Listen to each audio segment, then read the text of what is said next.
chicos, vamos a comenzar. Les voy a presentar a nuestro profesor del capítulo, nuestro compañero Jefferson. El siguiente, por favor.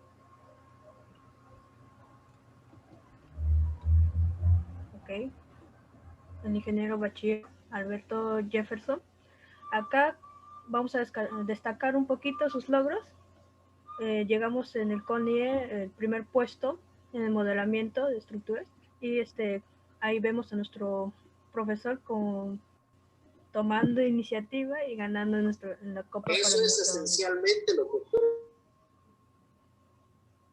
¿De acuerdo? Chicos, vamos, por favor, micrófono apagado. De acuerdo, vamos a empezar con los conceptos claves. Tenemos que tener en cuenta para una estructuración y para un predimensionamiento los criterios claves y los conceptos que vemos acá. Para losas aligeradas, armadas en una dirección, el peralte o el espesor tiene que ser la luz entre 25. Y para dos direcciones sería la luz entre 30. Igualmente, para macizas sería la luz entre 30 y para dos direcciones sería luz entre 40. Ahí falta, de acuerdo. Ahora para las vigas tenemos que tener en cuenta que el peralte tiene que ser la luz entre 10 y el base del ancho de la viga una luz entre 20. Tener en cuenta que normalmente en las edificaciones hacemos un peralte de 30 centímetros, ¿no? Y de 25 centímetros para vigas secundarias. Esto ya es de acuerdo a sus criterios, ya que ustedes posteriormente de que hagan un predimensionamiento van a aplicarlo en su etapa, en algún programa, y al aplicar su sismo, que les toque en cualquier criterio, van a ver que el mismo programa les va a tomar una solución de qué elemento esencial está fallando. Entonces, según eso, van a ver si van a aumentar el acero o van a aumentar el ancho del peralte, ¿no? Eso ya es criterio mismo de ustedes. De acuerdo, seguimos, por favor.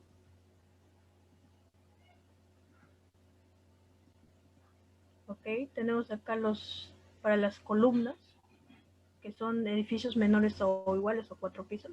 El peralte de la columna va a ser el peralte de la viga principal. El ancho de la columna, el ancho de la viga principal. Luego tenemos el predimensionamiento de los elementos estructurales para una columna central y no central. Tener en cuenta que para una columna central tiene un ancho tributario mayor, entonces soporta más las estructuras de nuestro edificio. Y hay que tener en cuenta eso. El área de columna no central se sobreesfuerza más durante un evento sísmico. Además, ¿alguno de ustedes conoce qué pasa si estructuramos mal? ¿Qué fallas existen en un edificio si estructuramos mal nuestra planta? ¿Alguno puede levantar la mano, por favor? Y decirlo.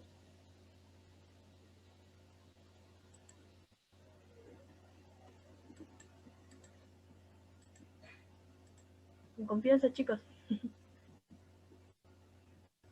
A ver, les voy a dar una pista. Uno es el piso blando, que mayormente se da cuando no hacemos uniforme nuestra edificación. No sé si alguno lo ha visto, piso blando en alguna edificación cuando se colapsa. A ver, otra sería la columna corta, que mayormente se da en los edificios de colegios. Para evitar eso tenemos que aislar el muro de la columna con unas juntas sísmicas y evitar ¿de acuerdo, Isaac? Licuefacción de suelos. Sí, es como un evento, ¿no? Eso se da prácticamente cuando hacemos muy largo nuestra estructura y para eso tenemos que separarlos con juntas sísmicas. Siguiente, por favor. Ahora tenemos el muro de los concretos o conocidos como placas. Acá tenemos que la longitud es el sux entre el R, que es el peso, y por un factor por 0,85 por 0,53. tenemos acá la fórmula que luego nuestro profesor les va a explicar cómo se aplica. Siguiente, por favor. De acuerdo, Jeff. Les paso con su profesor y espero tengan muy buenas dudas y cada duda nos digan, por favor. Ok, muchas gracias. Bueno, ante todos, muy buenos días. Qué gusto saber,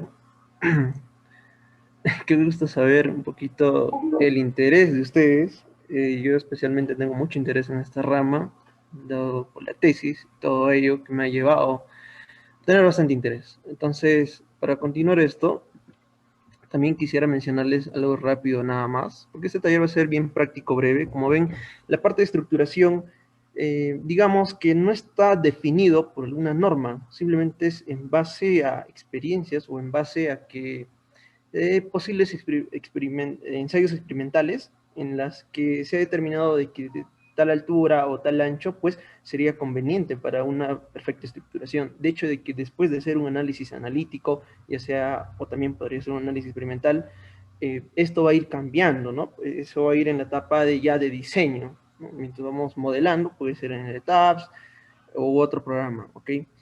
Antes que eso, como les decía, voy a hablarles un poquito de la norma de 030, recordando un poquito de sismos, ¿no? Porque me parece que es importante en lo personal.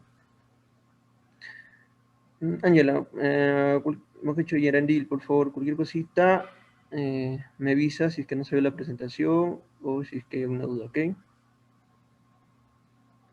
Ya. Bueno, Jefferson. Bueno, esta es una recopilación de la norma, ¿no? Sabemos bien que la norma siempre 030 va cambiando. Inicialmente, pues, se tenía 3 zonas sísmicas, en 1963, 1977, e inclusive en 1990, hasta 97, ¿no? Y en el 2018 se empieza a tener 4 zonas. Esto quiere decir que nuestra norma en realidad viene implementándose recién, o sea, vamos por 50, 60 años, a diferencia de otras normas extranjeras en las que sí tienen más tiempo puliendo estos conceptos. Este es un poquito de los perfiles de suelos. Cuando existe una amplificación sísmica, puede ser causada por la topografía, puede ser efecto de un vaso geológico, tal como se ve en la imagen, ¿no? Cuando la edificación se encuentre pues en la parte más baja, como se ve en esta imagen de acá, y una amplificación cuando el suelo sea un suelo muy blando, ¿no? Puede haber existir una liquefacción, entonces podría haber ahí deficiencias totalmente en la estructura, hasta llegar a un colapso, ¿no? Bueno, en tanto a los parámetros de sitios están normados dentro de la E030, y en tanto al factor de amplificación, bueno, es muy importante, ¿no? Sabemos bien que nosotros, y ya por sismos, en el Perú tiene la aceleración que llega acá en sismos dentro de nuestra placa sudamericana, llega una aceleración con periodos cortos, ¿no? Entonces, si yo tengo una estructura con periodos cortos, pues efectivamente va a ocasionar una resonancia y se puede amplificar esta selección. Lo contrario sucede en México, ¿no? El diferente tipo de falla y los periodos ahí son largos, o sea, los más vulnerables podríamos decir que son los edificios más altos. En nuestro caso, los que podrían sufrir más son los edificios más cortos. A ver, ¿qué más? Bueno, esto es un poquito más de la norma, lo voy a tratar de resumir. Bueno, dentro de los análisis, ¿no? Es importante quizás aclarar esto. Normalmente, quizás algunos no están muy familiarizados. Existen varios tipos de análisis, ¿no? Los análisis lineales que presenta la norma, que vendrían a ser los estáticos, el dinámico espectral, y el análisis dinámico tiempo-historia. Muy aparte de eso, también existe un análisis no lineal, ¿no? Que podría hacerse un poquito más preciso, pero de todas formas aporta mucho dentro del desarrollo del proyecto. ¿Es costoso? En parte sí, pero digamos que el análisis dinámico no lineal en tiempo-historia demanda mucho tiempo, es un trabajo computacional muy alto, pero efectivamente revela un poquito más la realidad de la estructura. Bueno, esto de las fallas lo vamos a obviar para hacerlo un poquito más rápido y irnos de lleno al ejercicio. Entonces, como venía diciéndoles, vamos a presentar. Listo. Esto ya lo había explicado, estimada Gerald. En tanto a consideraciones básicas, bueno, sabemos bien, ¿no? Esto es de concreto armado, ¿no? Si tenemos una viga, pues un recubrimiento con 2 capas sería 0.09 metros o 9 centímetros, sería por una capa 6 centímetros, y para vigas chatas 3 centímetros, ¿no? Entonces vamos a hacer un taller aplicativo sobre un ejercicio de 2 pisos, una edificación de 2 pisos, en la que en el primer piso se tiene ambientes comunes como, es un laboratorio en realidad esto de acá, pero son ambientes como sala de espera, comedor, baños, oficinas y todo ello, ¿no? Y en la segunda planta tendríamos un laboratorio, en otras palabras. En la primera planta también se tiene una planta de equipos de producción, ¿no? Entonces es más o menos para ver a qué nos vamos a enfrentar. O sea, cuando nosotros queremos estructurar, hay que ver, ya está bien, pero ¿qué va a ser ahí? ¿Va a ser un almacén? ¿Va a ser un restaurante? O no sé, pues lo más clásico en Lima, ¿no? Primer piso chaufa, segundo piso hotel, tercer piso no sé qué más, ¿no? Toda una mezcla. Pero bueno, este es un poquito el resultado que vamos a obtener dentro de nuestro predimensionamiento. Y bueno, les voy a pasar directamente a cómo vendría a predimensionarse esto, ¿no? Debo recalcar que, bueno, efectivamente esto lo estoy cogiendo de un ejercicio del año pasado, en el cual yo llevé, junto con mi grupo, ¿no? Bueno, primeramente sabemos bien de que nosotros debemos escoger el lado menos desfavorable dentro de la estructura que tenemos, es delimitar ejes, ¿no? Esa parte, pues, trata de que los ejes estén siempre acaparando partes, los extremos, siempre estén continuos, donde se puedan poner las columnas y no estén obstruyendo algunos ambientes de arquitectura, ¿no? Lo ideal es que primero se formule quizás la arquitectura y luego la estructura puede acomodarnos y luego hacer un replanteo total y mira, pues es que este ambiente necesito poner esa columna, ese ambiente necesito que se retire a otro lado, se coordina con el arquitecto, bacán.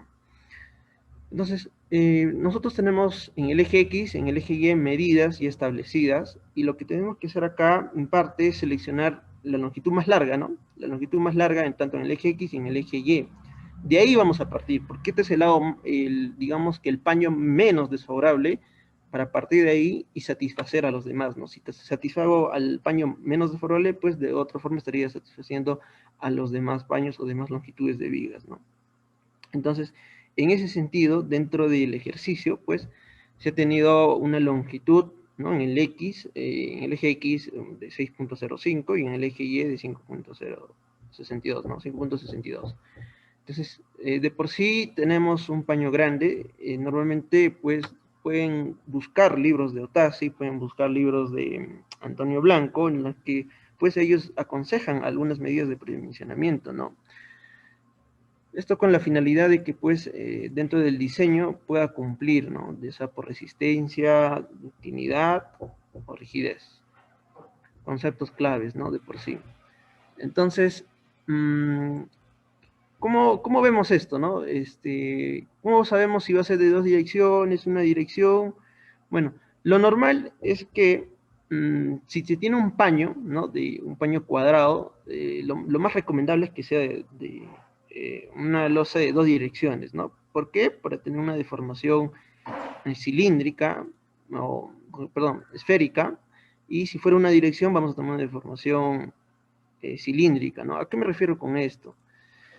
Por ejemplo, yo tengo este paño, ¿no? Entonces, si yo tengo un aligerado de acá, este aligerado se va a empezar a deformar de esa forma, ¿no? En forma del cilindro. Pero este es un paño largo.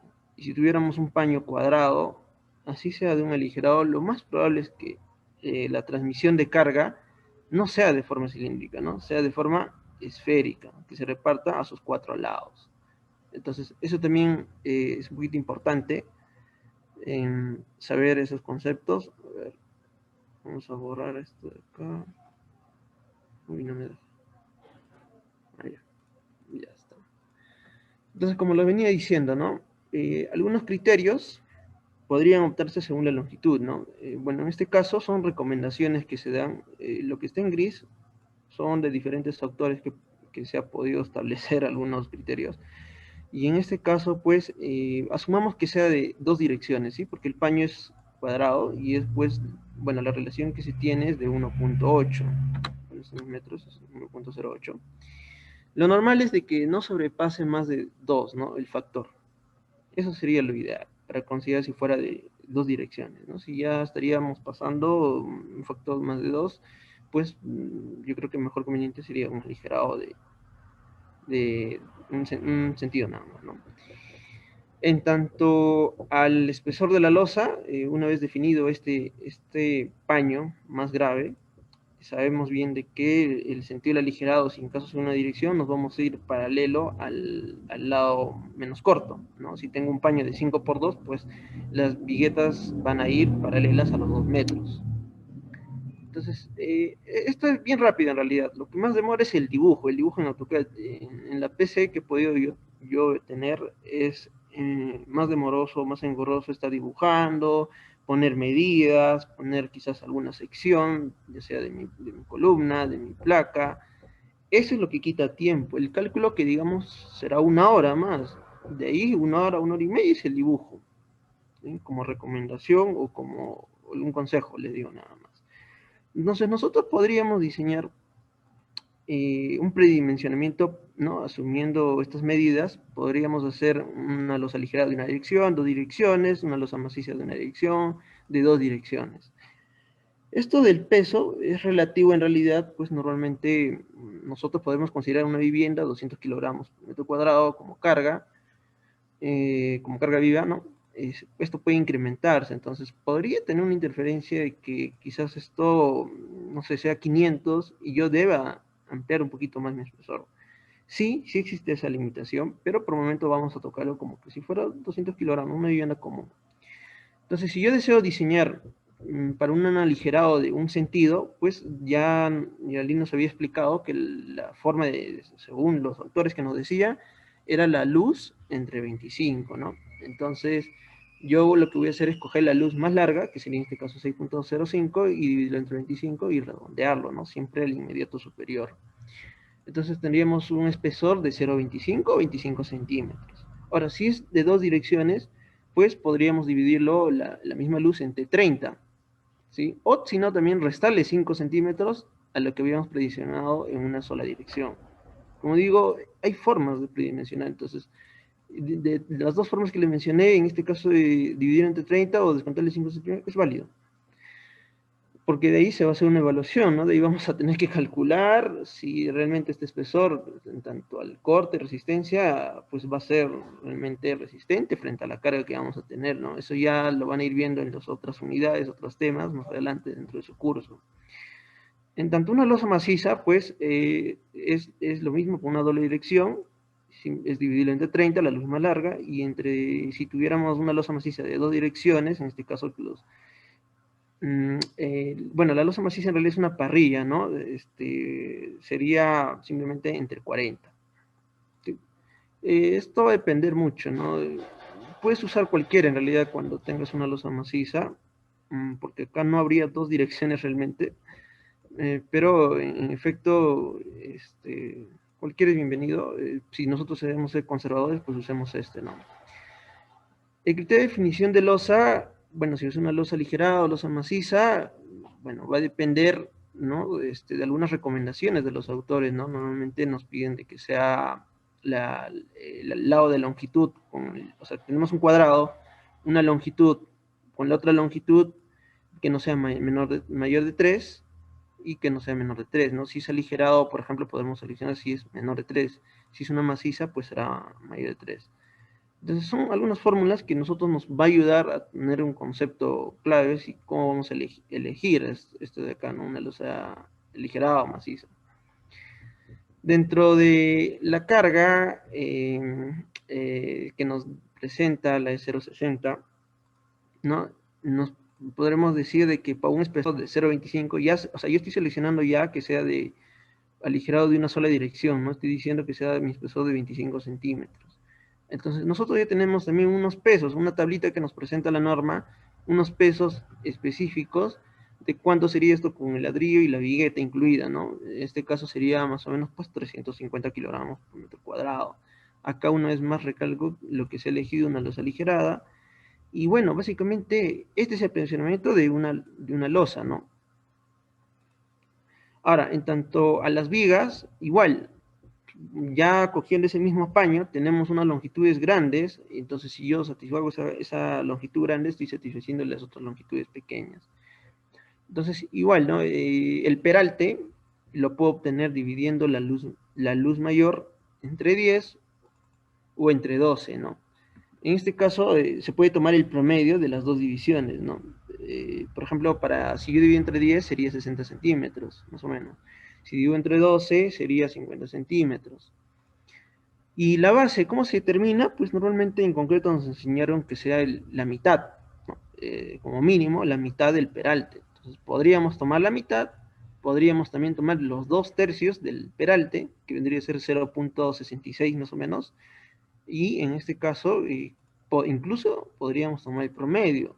O sea, esto va a depender en realidad del calculista. Es muy variable, muy variante tú la decisión que tomes en base a tu experiencia, en base a algunos criterios que tú consideres, ¿no? Mira, es que esta zona se está recibiendo mucha carga y yo me voy por lo más seguro y bien, pues ya seleccionarás una base más ancha, ¿no? Cabe recalcar también que el ancho de la viga no es más primante que el peralte, lo que prima más es el peralte, ¿no? En tanto al criterio de rigidez, esta es una forma de comprobar, una vez más, recordándoles de que estos de acá, estas formulitas de acá, son simplemente consejos de algunos autores, en los que nos dice que podemos tomar, ¿no? tal peralte, tal ancho, ¿no? Y esta es otra forma de calcular, ¿no? Podríamos iterar la base en función al peralte, ¿no? Si nosotros tenemos, por ejemplo, la base por la altura del cubo, sería igual a la B sub 0 por H sub 0 al cubo, ¿no? O sea, dar una equivalencia, ¿no? Podríamos itirar y, bueno, obtendríamos casi lo mismo, ¿no? Tendremos una base de 0.30 y una altura de 0.55. Bueno, las vigas secundarias van a ser de este paño que les comento, que estábamos hablando de 6.05 en el eje X y en el eje Y de 5.62, pues obviamente mi viga principal, si yo voy a seleccionar de un solo sentido, van a ser paralelos a los 5 metros. Entonces, los apoyos netamente de las vigas van a estar recibidos en la de 6, por lo tanto, esa sería mi viga principal. Y mi viga secundaria vendría a ser, en otras palabras, mi viga de amarre, ¿no? Mi viga de amarre que estaría paralelo al aligerado. Entonces, la viga principal se diseña con esta longitud y la viga secundaria lo diseñamos con la longitud de 5.62. Entonces, una viga secundaria ya está. Tenemos el peralte dividido entre 14, ¿no? Ya no es entre 10 o entre 12. Bueno, podríamos tomarlo igual, ¿no? Podríamos tomarlo la misma fórmula por una viga principal, si deseamos ser conservadores, una vez más, ¿no? Pero si no, no hay ningún problema, podemos seguir usando esta recomendación entre 14 y tendríamos un peralte de 0.40, ¿no? De la misma manera, obtenemos la base, ¿no? Tomando una consideración de la mitad del peralte o los 2/3, ¿no? Y quizás acá también hay un consejo donde dice que nuestra base no puede ser, debe estar entre 30% del peralte y el 50% del peralte, ¿no? Las columnas, normalmente en una PC, a ustedes les van a dar el FC, que podría ser 280, 210, y lo usan para esto, ¿no? Para esto lo usan, y también les van a dar el tipo de suelo, inclusive les van a dar los datos sísmicos, ¿no? El SUX, la zona donde se ubica, para que ustedes puedan hallar, y esto ahorita lo vamos a ver. En tanto a las columnas, ¿cómo se calcula? Hay que diferenciar que tenemos columnas centrales, columnas laterales y columnas esquineras. Las columnas centrales normalmente ocupan una gran área tributaria. Esto lo voy a dibujar. A ver. Normalmente si tenemos una estructuración, ¿no? Digamos así.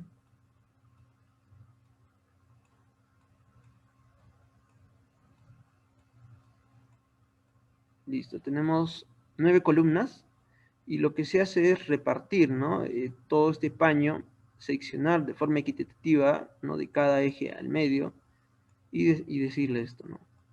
Muy bien. Pártete y ya está. Ahora, para la columna central, si se dan cuenta, pues tiene un área tributaria muy grande. Sin embargo, una esquinera tiene un área más pequeña, ¿no? Y la lateral, pues moderadamente un área también, ¿no? La más severa, la área que tiene, pues es la columna central. Entonces, siguiendo ese concepto, hay algunos factores que nos va a ayudar a predimensionar dependiendo del tipo de columna donde se ubique, ¿no? Si es una lateral esquinera o una central. Entonces, en ese caso, por ejemplo, acá, ¿no? Tenemos esto de la modalidad, pues, esto se inserta el tabs. La cantidad de pisos, como les mencioné, son 2 pisos. Vamos a tener un área tributaria, ya esto ya lo calculé, son 13.29 metros cuadrados. Y tendríamos, perdón, ya, a esto quería dirigirme, ¿no? El factor que se toma en cuenta acá es tener el peso de servicio y un 0.35 de factor para columnas laterales esquineras y para columnas centrales un factor de 0.45. Vamos a recordar un poquito acá, a ver.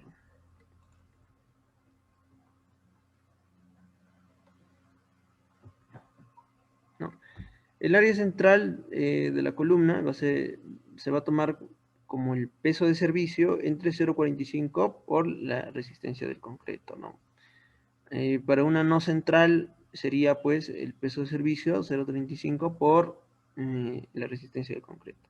Entonces básicamente tenemos un factor de reducción más grande para una columna central, ya que esto es directamente proporcional, pues vendría a tener una mayor área, ¿no? Correspondía a la columna central, y a la columna lateral, pues menor a la central.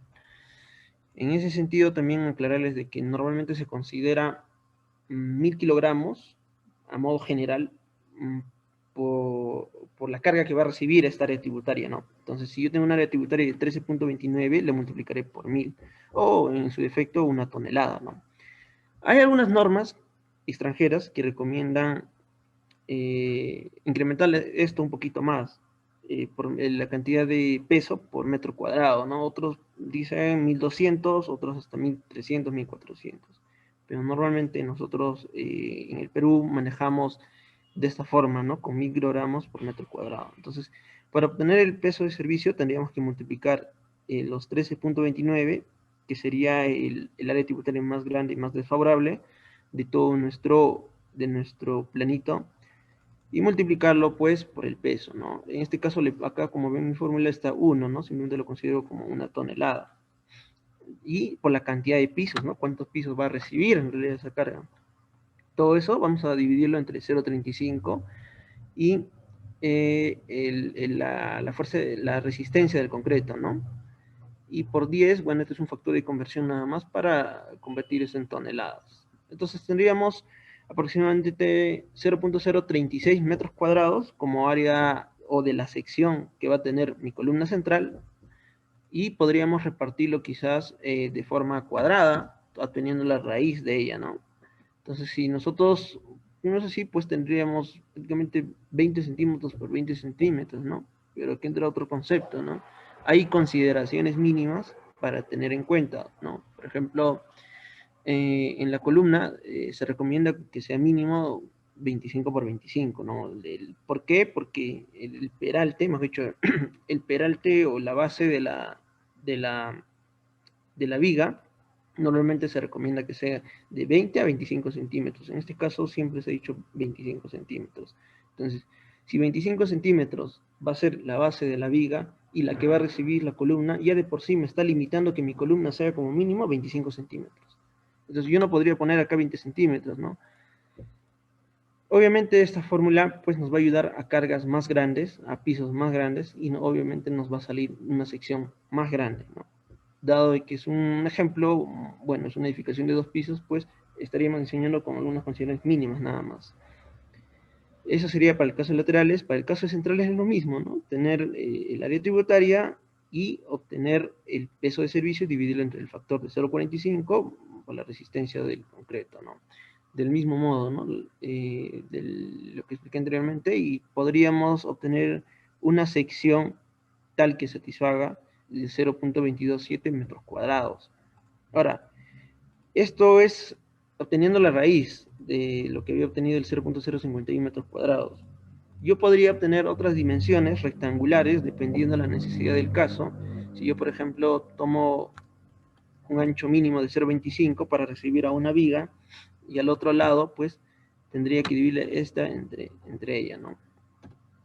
Entonces me saldría tipo 0.90. A ver, hay una pregunta, me parece. Jefferson, una pregunta. Sí, no lo puedo ver en el chat. De Yair Araón Palma. Dices, ¿está multiplicando por la cantidad de pisos? A ver, una vez más, muy buena tu pregunta. Sí. Como bien decía, el peso de servicio, ¿no? Sea el 0.35, el factor como mencionado, por la resistencia de concreto, este peso de servicio tiene que ser el peso total que vas a recibir, sea 2, sea 5, sea 10 pisos, lo que sea, multiplicando obviamente el área tributaria por la 1 tonelada que les comento, ¿no? Este es el ratio por metro cuadrado, y por la cantidad de pisos. Esto, ¿no? Entonces, si será un piso, pues simplemente tener la área tributaria por 1 tonelada de metro cuadrado, ¿no? Acá voy a tener el peso total en esta área tributaria. Y lo repetiré, pues, cuántos pisos tenga. Si son 10, 10, ¿no? Y de ahí lo divido el factor, pues, de 0.35 por la resistencia de concreto, ¿no? Esto con la finalidad de satisfacer de que el concreto, en este caso, trabajaría con presión por toda la carga que va a recibir. Y estamos poniendo un factor prácticamente del casi 40% que me satisfaga, ¿no? Siempre hay que ser conservadores, ¿no? Yo no puedo poner simplemente dividirlo entre la fuerza de compresión, porque en todo caso me estaría limitando, ¿no? Si yo llego a tope este peso, pues fácilmente mi columna va a fallar por compresión, y la idea no es eso, ¿no? Entonces ahí entra a tallar los factores de reducción. Entonces ya teníamos definido las columnas laterales, las columnas centrales. En tanto placas, yo considero realmente que para 2 pisos no es necesario, porque sabemos bien que las placas actúan más a cortantes, ¿no? A resistencia. Pero de todas formas vamos a explicar de cómo se calcularía. Escaleras. Voy a hacer una pausa acá para escaleras, y antes que nada voy a terminar con la viga chata. La viga chata es un poco más sencillo. Simplemente necesitamos saber de que, por ejemplo, para luces de 3 metros, pues consideremos un ancho de 30 centímetros. Y para luces de 4 metros, podríamos considerar un ancho de 50 centímetros. Eso es, bueno, es obvio que no vamos a tener una viga chata mayor a 5 o 4 metros, porque si no ya habría un error de circulación. Deberíamos formular ahí una viga ya peraltada, ¿no? Bueno, en tanto a la escalera, miren, yo tengo acá un ejercicio de escalera, que no sé si ya lo han visto quizás en el curso, pero más adelante en el próximo taller vamos a resolverlo.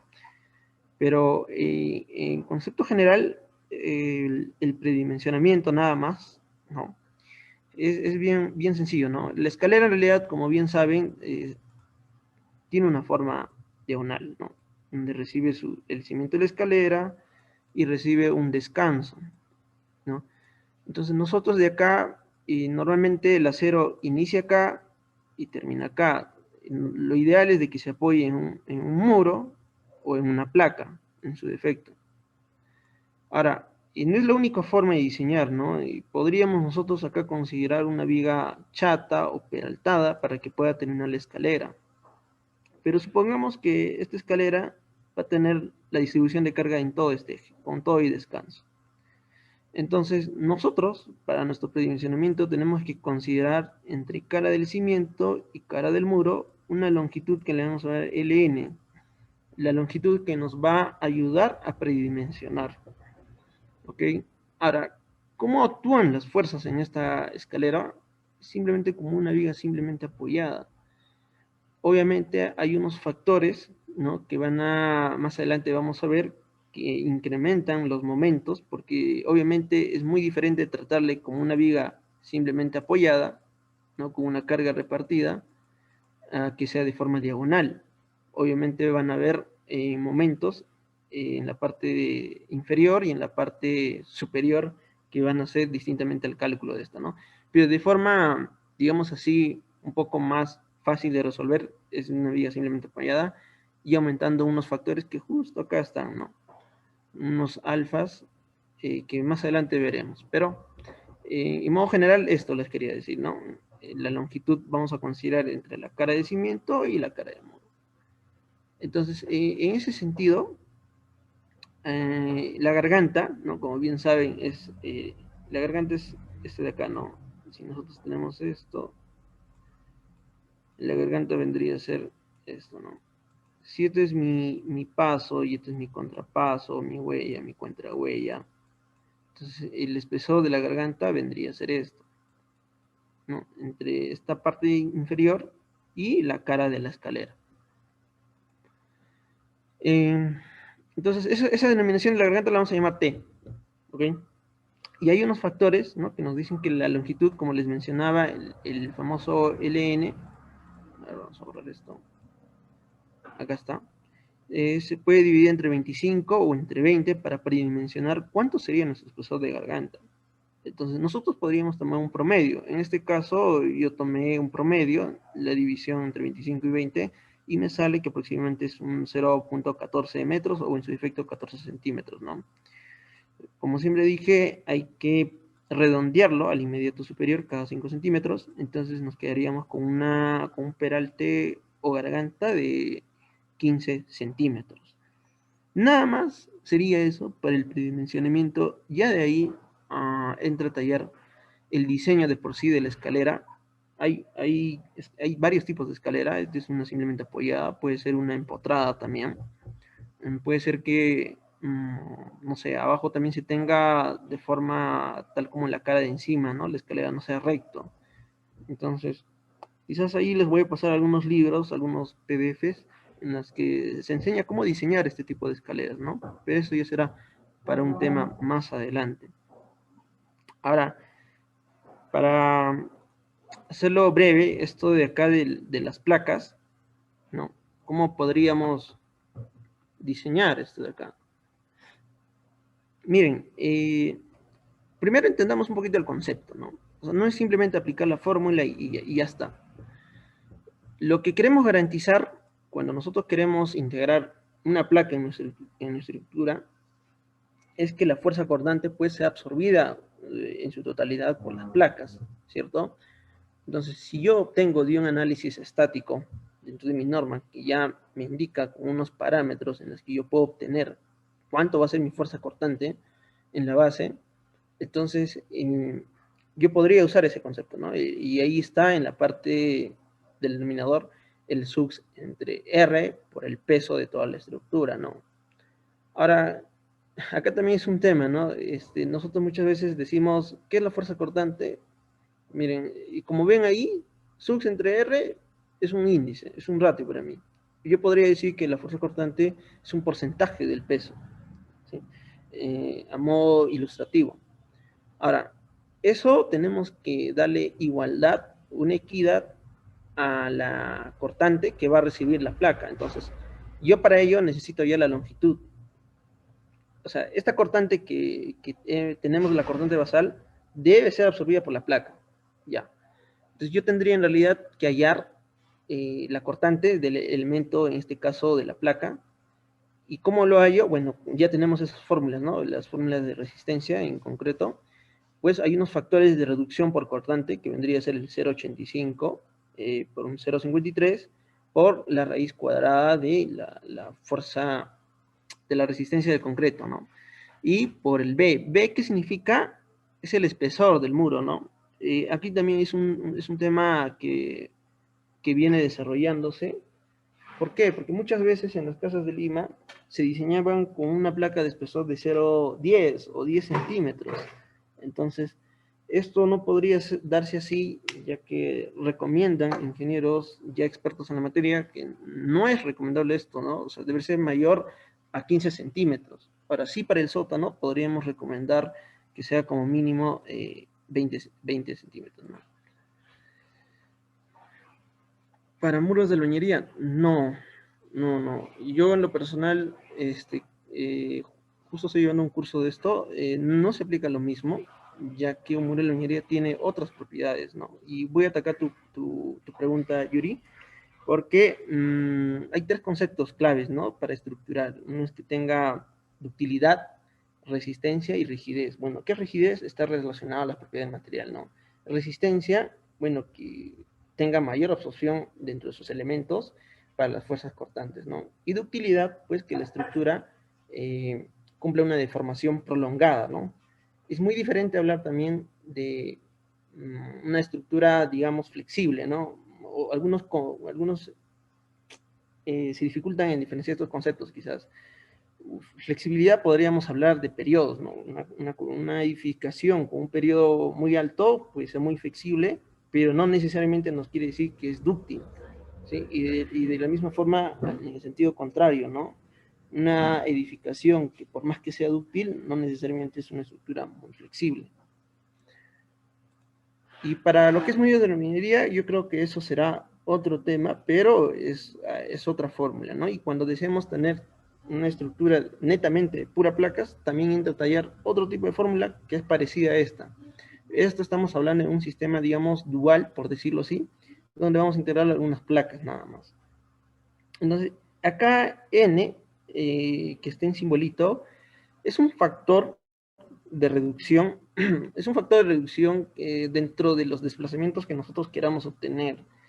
Yo, en realidad, no es tan aplicativo esto, podríamos obviar y tomarlo como uno nada más, ¿sí? Pero el resto de la fórmula sí podríamos determinar. Entonces, ustedes ya decidimos, saben cómo se determina el S, en este caso sería la aceleración de la roca, dependiendo de la zona donde estén, donde se encuentra la edificación, ¿no? Si es una zona 4, pues será 0.45 G. El uso, dependiendo si va a ser un hospital, de qué categoría será, ¿no? Y el C, que es un coeficiente, que también lo podemos obtener dentro de la norma, y el S, también el tipo de suelo, ¿no? Y el R de igual forma. Entonces, simplemente tendríamos de ahí, por ejemplo, una longitud, ponte de 5 metros que nos salga. Entonces, ¿yo qué hago en este eje de 5 metros? Lo voy a repartir entre placas que yo considere, ¿no? Podría repartirlo en placas de uno de 3 y uno de 2 metros en el eje que estoy considerando. Entonces, es simplemente repartirlo, esta longitud que vamos a tener como resultado. Jefferson, tenemos una pregunta. Están preguntando qué significa el N en la fórmula. Sí, justo les decía que el N es un factor de reducción, así como el 0.85, así como el 0.35, 53, que de por sí, ¿por qué se usa esto? Porque mira, si yo multiplico la raíz cuadrada o simplemente la raíz cuadrada de la fuerza de resistencia del concreto por el ancho, estoy considerando netamente la resistencia cortante del muro, de este caso del muro de concreto. Entonces yo tengo que reducirle para que la finalidad, aguante más esa resistencia, ¿no? Esa resistencia que va a someterse debido a la fuerza cortante transversal, no supere eso. Entonces se empieza a reducir con factores como el 0.85, que es un phi C, bueno, esto es del ASI, dentro de la norma, y el N también es un factor donde reduce, pero este está relacionado a unos desplazamientos máximos que nosotros quisiéramos tener que tenga esa placa. Entonces, por eso les decía, no se compliquen ahí, simplemente el N lo pueden tomar como 1 y ya está. Entonces, espero haber absorbido tu pregunta. Ya más adelante veremos un poquito del diseño de losas, tanto la distribución de aceros, y todo lo que compete en realidad el curso de edificios, ¿no? Entonces, esto de la estructuración, ya para finalizar, simplemente son fórmulas, criterios en las que autores se basan en su recomendación. Y quizás también acá aclarar algo, ¿no? No es la única forma de predimensionar, quizás nos podemos guiar, a ver, voy a abrir mi norma. Por ejemplo acá, ¿no? Para lo que son peraltes, podríamos basarnos a la norma E060 en la tabla 9.1, en la que nos indica espesores mínimos de vigas, en este caso no preforzadas obviamente, y cuando se tenga apoyos simples, continuos, ambos extremos, voladizos, tener quizás un peralte, ¿no?, de predimensionamiento en este caso. Entonces podríamos también optar por este predimensionamiento, ¿no? Lo comentado anteriormente en el Excel aquí, y una vez más lo repito, son fórmulas obtenidas tanto de Otasi y de Antonio Blanco, ¿no? Que igual, si desean, los puedo pasar toda la información recopilada en la bibliografía, que es para poder aportarles quizás más en su conocimiento, ¿no? Entonces, eso sería todo. Ha sido muy breve este taller, realmente no es tan complicado. Lo que toma tiempo, como bien les decía en la PC, es más dibujar, hacer los ejes, y bueno, como quedaría finalmente, en este caso, la estructura era así, ¿no? Siempre poner los ejes, el tipo de columna, identificarlo si es una columna 1, típica, poner las áreas por cada paño, el sentido del aligerado, ¿no? Y de ser necesario, bueno, algunas placas que se han integrado después, y todo esto pasarlo pues en un modelo analítico, un modelo matemático, podría ser el ETABS, para ver si realmente lo que estoy predimensionamiento satisface o no frente a las cargas que voy a poner dentro de mi estructura, ¿no? Entonces, eso sería todo por mi parte. No sé si hay más dudas o, bien, quizás quieres complementar algo más. Sería todo. A ver, tenemos una pregunta. Si existiera una placa o columna en el plano, ¿cómo se distribuiría el área tributaria de las placas? Ya. Una vez más, tendrías que considerar a la columna propiamente dicha, porque, a ver, voy a dibujarlo. Voy a dibujarlo.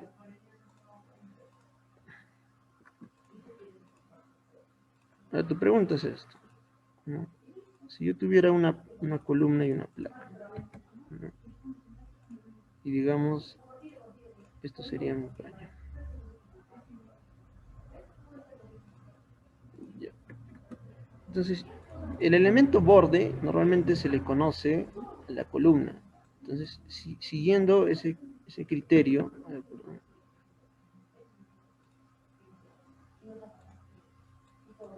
vamos a borrar esto, ya. Elemento borde, puede ser que se tenga una placa con dos elementos bordes, ¿no? Dos columnas. Entonces, yo a la placa debo considerarle como un elemento que va a resistir solamente lateralmente, a menos de que este elemento, el alma de la placa, tenga un ancho considerable, mayor a 30 centímetros, ¿no? Porque ya de 30 centímetros tendría un aporte. Sin embargo, los elementos bordes son los que van a transmitir más la carga, de hecho de que también va a haber parte sea muro de albañilería, sea placa, pero efectos de conservación podríamos todo esto asignarlo hacia la columna. En realidad podría sí reducirlo, pero esto yo creo que va a tallar más al concepto del ingeniero que está diseñando, en este caso tú, qué concepto vas a tomar, ¿no? Si yo soy muy conservador, pues podría tomar esto, lo que te digo, ¿no? Derivarlo toda la carga hacia la columna. Nada más. Yo sé que mi plaquita también va a soportar, pero no digamos tanto, ¿no? La distribución de fuerzas va a ser más hacia la columna. Eso te podría decir por un momento, ¿no? Si quizás por ahí hay otra opinión, pues bienvenido sea. ¿Alguna pregunta más, chicos?